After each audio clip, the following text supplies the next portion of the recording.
What is up, folks? We are going to be doing a demo of a upholstery repair on a couch today, a cloth couch. We have a rip in the couch and we're going to be sewing it up with just a simple upholstery repair kit, which is a kit that comes with 4 curved needles, 2 spools of thread, and a little instructional card. We're going to do the demo live today on the couch. More on the upholstery kit later, but without any further ado. Okay, this is the rip in this arm of this couch that we're going to be repairing today. As you can see, if I push it up here, you got some stuffing coming out. This is where this seam was folded here and folded on top and sewn together like that all the way throughout. These were kind of folded, and that's what we're going to try and recreate. I've gotten rid of all the thread here and pulled out these threads on the end. This is the old thread that was coming through there. I don't know if you can see that.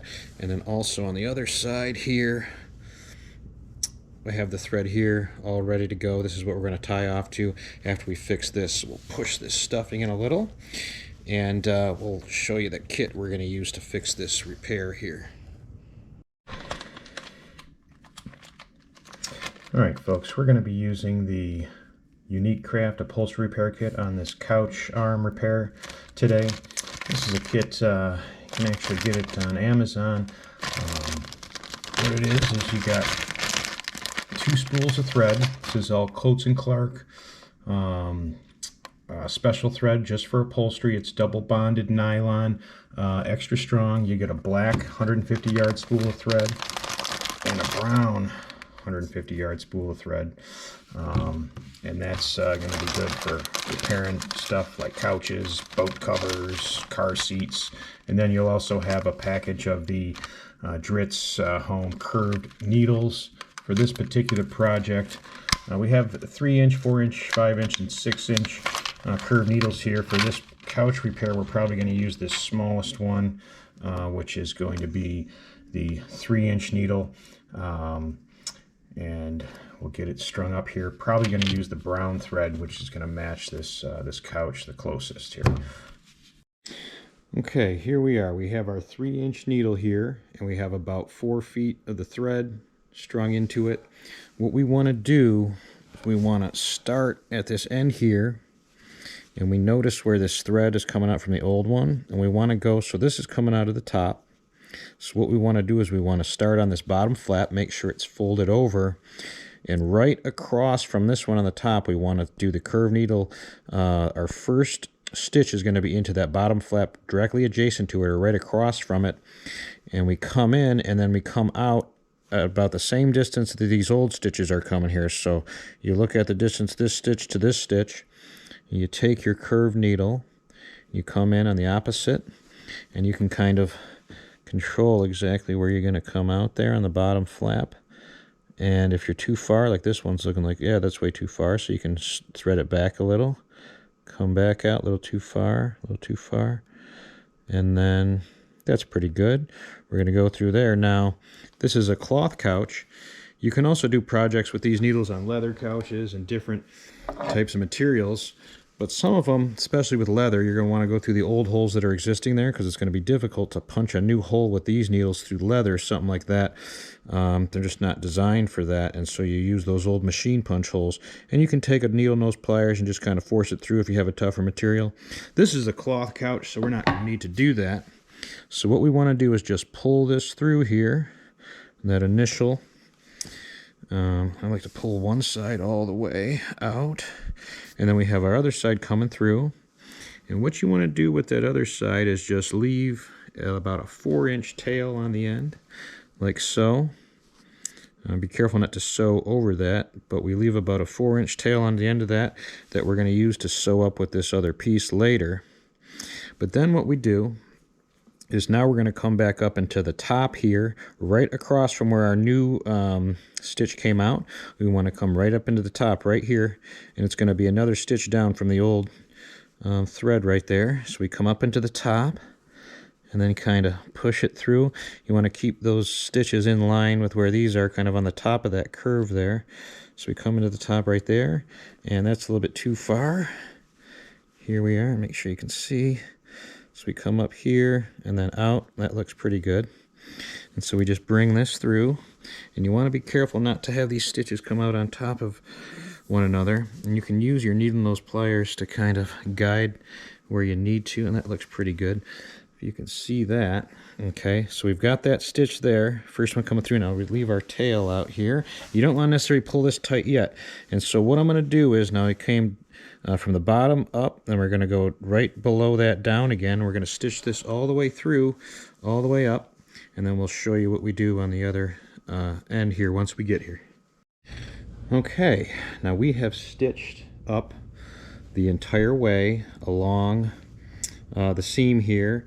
You can see the stitching out a little bit more. Normally I don't tighten right away. I did tighten in the middle a little bit just because I didn't want to be stuck with, and that's still, you know, not fully tight. I taped off with masking tape my 4-end tail on the end here so it wouldn't get in the way of my stitching. So I have my 4-inch tail here, my old thread, and we've stitched up all the way. I have my old thread here, and then I cut off here to do another 4-inch tail. Now this was an interesting one because the bottom seam was not as long as the top seam, with this top part being wider. So what I did to make up for that was I ended up making my stitches a little bit wider on the top and narrower on the bottom to have it come around. But basically what we do now is we have these tails. We want to pull them, because the idea with folding the seams in there is that we don't have any of the threads showing, so the seams come in together and you don't see any of that brown thread. It's almost the same color, but not quite, so we'd want to have, now that I pull this here, nice and tight on our two sides. If you can see, you don't see the thread at all in there at all. That's all sewed up like so. And then what we want to do is we take these, we take our two ends here, and we just double knot it. And if you need to, you can use a needle nose plier to get that knot through, but it looks like we're going to be fine there. So we take that down to a knot down there, and then see if we can do that again. Okay. Take this through to the old thread. All right.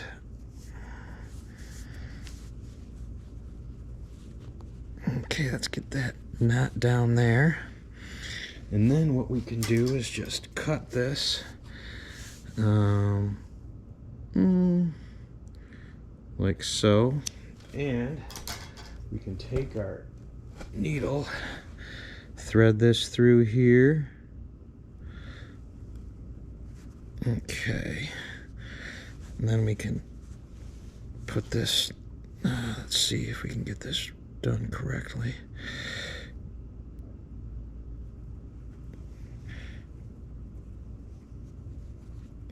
You know what, I'm just gonna pop this needle through the seam a little bit. Okay, and then we're gonna come out of the seam somewhere. See if we can find a spot that's not in the stitch. Okay, there we are, perfect. And then we put our tail through this curved needle, our small tail on the end of that. Okay, and we just pull that through there. Okay, like so. Okay, and now that's in the middle of the seam a little bit. Okay, and we can just snip that close. And this is in the seam. Snip that. Okay, and then we're going to do the same on the other side here.